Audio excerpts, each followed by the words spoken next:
Hey guys, let's break down this high yield case here together.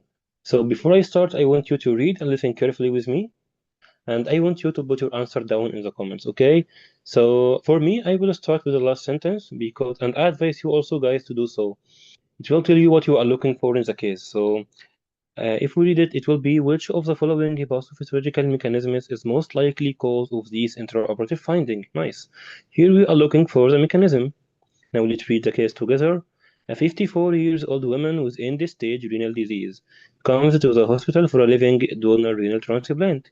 She has a history of previous kidney transplant 12 years ago that failed due to chronic rejection, requiring her to return to hemodialysis. And during the current procedure, the surgeon anastomosed the donor renal artery and vein to the recipient's external iliac vessels. Okay, here guys mentioning the vessel name is a distractor, so don't care about it, okay? And immediately after the vascular clamps are released to restore blood flow, the graft initially appears pink, but rapidly becomes pale, cyanotic, and mottled within minutes. Okay, within minutes. And no urine output is produced. What is the mechanism? Okay, guys. So here we have a woman that is undergoing a renal transplant procedure. But after the procedure, the kidney became pale, cyanotic, and mottled. That means that the transplant procedure failed, and we have here a transplant rejection. So to know the right answer of this case here, guys, at first we have to discuss the different type of transplant rejection. So we have four types of transplant rejection. So we will write transplant rejection here. We have four types of transplant rejection. The first one is hyperacute transplant rejection. Second one is acute transplant rejection. The third one is chronic transplant rejection. And the fourth one is graft versus host disease. Nice. So the most easy and direct way to differentiate between them, guys, is a timeline. So for hyperacute transplant rejection, the rejection happened within minutes or hours. Nice. But for acute transplant rejection, it happens within weeks or months. And the chronic transplant rejection happened within months to years. For graft versus host disease, it is variable. So we don't have a specific timeline, but usually it is delayed. So it may be months to years. But I will tell you guys how to know it in the case and how to differentiate it from different types of rejection here. So from a timeline here, guys, we will know easily what is the type we are talking about here in the case. In the case, it told us that the kidney became pale, cyanotic, and mottled within minutes. So here we have a hyperacute transplant rejection. We have a hyperacute transplant rejection here. So we have to discuss the mechanism of it to know which one to pick in the case here. So I will draw this vessel here, guys. Okay. And we will have this clamp. This is a clamp here. This is the donor cells. No, sorry, this is the host cells. This is the donor cells. Here we have a donor cells. Nice. In case of hyperacute transplant rejection, guys, we have some antigens here in the donor cells or tissue. And we have an already preformed antibodies in our body against these antigens in the donor cells or tissue. So usually these antigens are blood group antigens like ABO antigens or HALA antigens. So what happens when we release this clamp here? This antibody will react with this antigen, and this will result in a reaction that will produce a huge inflammation in the body. So that's why, guys, this process don't take much time. So it just take minutes because we have these antibodies already in our body. So we will just release the clamp, and this antibody will react with these antigens, and it will produce inflammation. And this inflammation will manifest as a thrombosis. So we will have this blood thrombosis here, guys. And that's why in the case here, the kidney became pale and cyanotic because the blood flow to the kidney just obstructed. So in our case here, if we look to the answer choices, we will find that choice E, which is preformed antibodies against donor antigen, is the right one for our case here. Okay. So in this reaction here, guys, when our body have an already reformed antibodies against some antigens. This reaction is called type 2 hypersensitivity reaction. It's also important, guys, for your exam, so take care of this information also.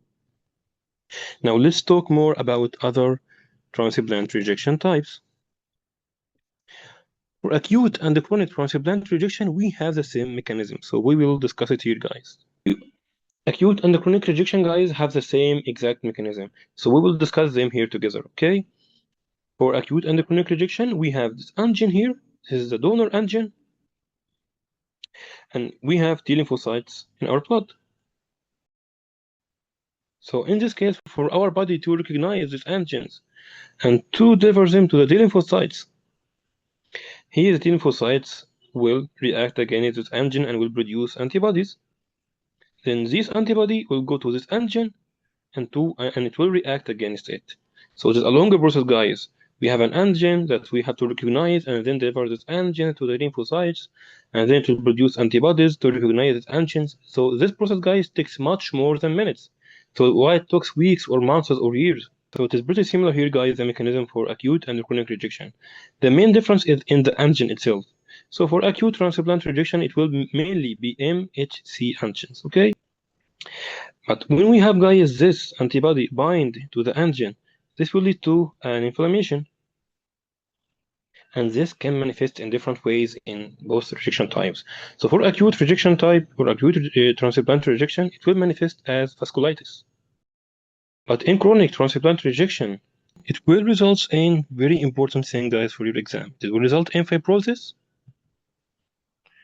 and smooth muscle proliferation. And this is the mechanism of atherosclerosis. So we will have atherosclerosis here. This is very important, guys, here. And if we get back to the question itself, we will see that choice B, which is fibrosis of graft vasculature and tubular atrophy, this one is talking about chronic transplant rejection. And choice C, which is host T lymphocytes sensitized to donor MHC antigens. So this one here is talking about acute transplant rejection. So we know that choice B for chronic and choice C will be for acute transplant rejection. Now, when our body recognizes an antigen and then the lymphocytes produce antibodies against these antigens, this is called type 4 hypersensitivity reaction. So here it will be type 4 hypersensitivity reaction. This is also important for your exam, guys, okay? Nice. Now let's talk more about graft versus host disease. From we just discussed, guys, in acute and chronic transplant rejection, what happens is our body, we are the host, our body is attacking the graft. Our body is producing antibodies against the antigens in the graft cells. But what happens in graft versus host disease? From its name, that what happens is the graft itself will attack our body, will attack the host. So the graft itself, the immune cells and T lymphocytes of the graft itself will produce antibodies against antigens in our cells, in our body. This is the complete opposite of acute and chronic rejection.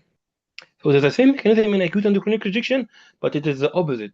The graft here is the attacker. So the graft here is attacking the host. It is the opposite of this. Chronic and acute rejection. So how will we differentiate it? We will differentiate it by two main things.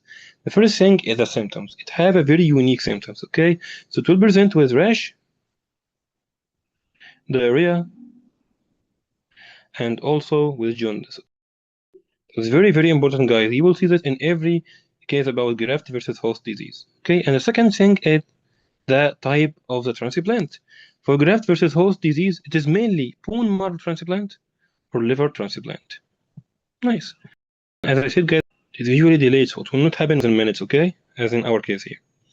And if we look in the case, we will find that choice A, which is donor T lymphocytes reacting against host antigen, this one here, guys, is describing the graft versus host disease. So now we discussed all the answers. We just have this choice D. So choice D, which is immediate hypersensitivity reaction mediated by IgE here, this one is describing type 1 hypersensitivity reaction. And this have nothing to do with our case here, guys, today, or any type of transplant rejection. And this happens in things like anaphylaxis, but in our case here, guys. So the right answer here, guys, as we discussed, it will be choice E. So So yes, right, choice E, which is preformed antibodies against donor antigens, is the right answer for our case here today, guys. So let's talk more about different scenarios for the same topic that you will see in your exam. You may see in your exam, okay? So it may ask you about how to prevent it. And as we discussed, guys, the preformed antibodies in our body is usually, and it is mainly against the blood group antigens. So it is against ABO or against HLA as we discussed. So here, how to prevent it is to do proper cross-matching of the blood groups. If you do a proper cross-matching of the blood groups, you will not see this reaction in our case here. It may ask you also about the pathophysiology. So it will be thrombosis, as we also discussed in our case here. So now, guys, you can easily answer every single question about transplant rejection in your exam in seconds. So thank you guys for watching and see you in the next one.